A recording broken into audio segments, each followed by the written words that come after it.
Assalamualaikum warahmatullahi wabarakatuh. Sebelumnya terima kasih banyak teman-teman sudah mau mengklik video ini.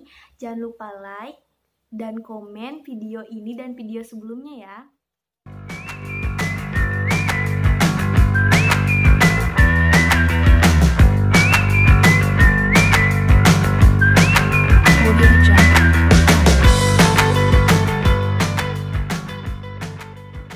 Perkenalkan, saya Nadia Ramadhani. Saya mahasiswa Gizi Poltekkes Tasikmalaya.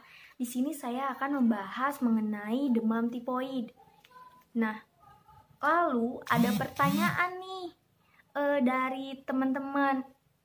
Pertanyaannya tuh, apakah demam tipoid dan tipes itu sama? Jawabannya itu berbeda ya teman-teman. Kok berbeda? Padahal kan sama-sama demam. Iya, emang sama-sama demam, tapi penyebabnya itu yang berbeda. Kalau tipes itu disebabkan oleh rickettsia. Biasanya melalui hewan seperti tikus, lalu tungu, kutu. Kalau demam tipoid itu menyerupai demam tipes, tapi penyebabnya itu beda. Kalau demam tifoid itu penyakit infeksi yang disebabkan oleh bakteri Salmonella typhi. Nah, biasanya penyakit itu terjadi karena lingkungan yang kurang bersih, lalu perilaku hidup sehat dan bersihnya juga kurang. Nah, itu akan memberikan peluang yang sangat besar terhadap bakteri-bakteri untuk menyerang tubuh kita. Jadi, kita tuh harus kuat pertahanan tubuhnya teman-teman. Tapi jangan takut dulu nih teman-teman, karena Allah itu telah menciptakan tubuh kita tuh dengan begitu sempurna ya teman-teman. Sempurna gimana? Iya, sempurna karena tubuh kita itu sudah dibekali oleh sistem pertahanan yang kuat oleh Allah. Tapi dibantu oleh perilaku hidup sehat dan bersih, lalu lingkungannya juga yang bersih, itu akan memberikan power atau kekuatan terhadap sistem pertahanan kita untuk melawan penyakit. Nah, sedangkan kalau penyakit demam tifoid ini itu biasanya terjadi karena kita itu makan makanan atau minum yang telah terkontaminasi Salmonella typhi. Nah, proses terjadinya seperti apa?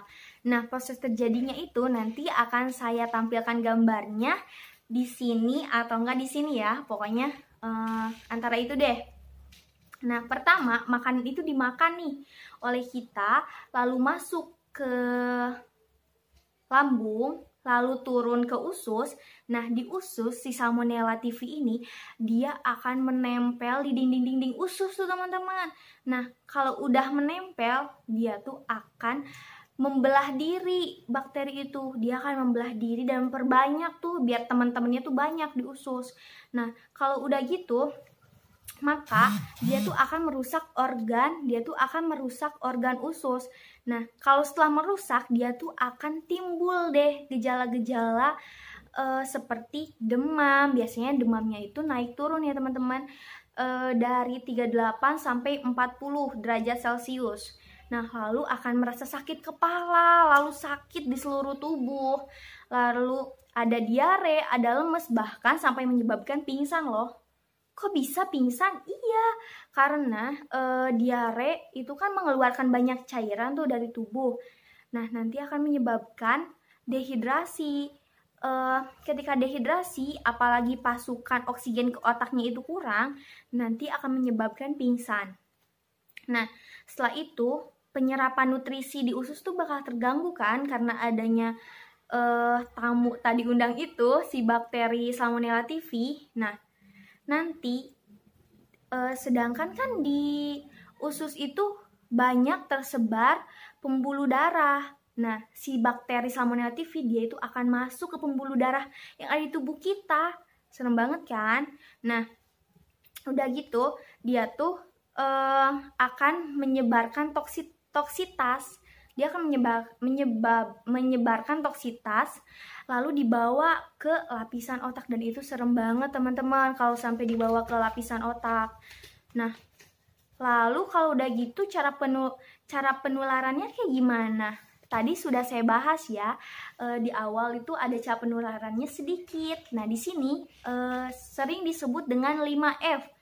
5F tuh apa aja? Yang pertama ada food atau makanan, yang kedua ada finger atau jari, yang ketiga ada fumetus atau muntah, yang keempat ada fly, terbang, itu seperti lalat. Nah, yang kelima ada feces atau sering dikenal dengan tinja. Nah, kalau sudah seperti itu, cara penanganan versi gizinya tuh kayak gimana? Kalian pasti nungguin kan? Nah, itu cara penanganan demam tipoid versi gizi tuh sangat-sangat mudah diterapkan di rumah. Kayak gimana sih penanganannya? Nah, penanganannya itu jika ada demam, maka berikan makanan cair teman-teman, kayak sup, bubur, lalu jus buah. Itu sangat baik, teman-teman dapat menurunkan suhu tubuhnya. Kalau misalkan demam, itu bukan berarti teman-teman mengalami demam tipoid ya. Karena kan demam tipoid itu harus dilakukan dengan uji laboratorium. Karena ada beberapa yang harus diuji dan harus didiagnosis oleh dokter bahwa kita itu mengalami demam tipoid. Nah, setelah itu jika demamnya sudah turun tapi ada mual, maka teman-teman bisa memberikan makanan lunak. Makanan lunak itu seperti puree, terus tim, dan masih banyak yang lainnya ya teman-teman. Lalu makanan yang nggak dianjurkannya apa? Nah, makanan yang nggak dianjurkan itu ada makanan bergas, ada kol, ada kubis, dan ada makanan bergas lainnya. Itu nggak baik banget teman-teman buat dikasih ketika tubuh kita sedang nggak baik gitu.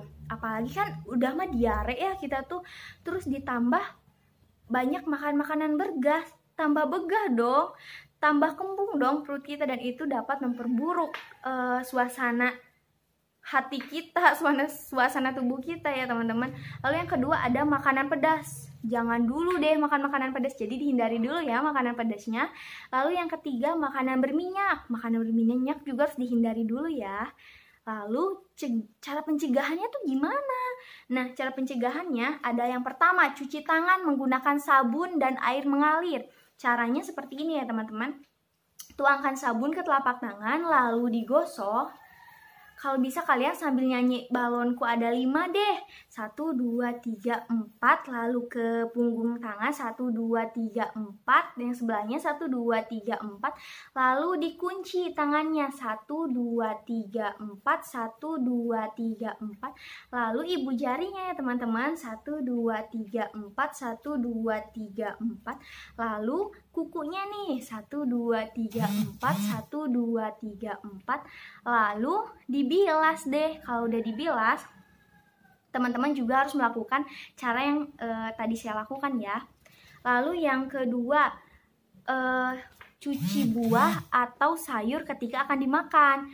Yang ketiga, cuci alat makan dan minuman terlebih dahulu sebelum digunakan. Lalu yang terakhir, cuci tangan setelah buang air besar dan buang air kecil. Di sini siapa nih yang masih lupa cuci tangan jika sudah buang air besar dan buang air kecil? Di sini kan sudah diberikan informasi nih mengenai cara cuci tangannya.